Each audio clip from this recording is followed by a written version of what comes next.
नमस्कार मित्रांनो, माझे पूर्ण नाव लावण्य नीलकंठ खोडवे आहे. मी आज तुम्हाला कविता सांगणार आहे. माझ्या कवितेचे नाव आहे माझी मराठी. माझी भाषा माझी आई, अर्थ भावना देई.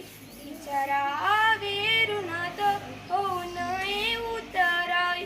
तिच्या एकेका शब्दाला रत्न कांचनाचे मूल. कधी तप्त लोहा परी, कधी चांदणे शीतल.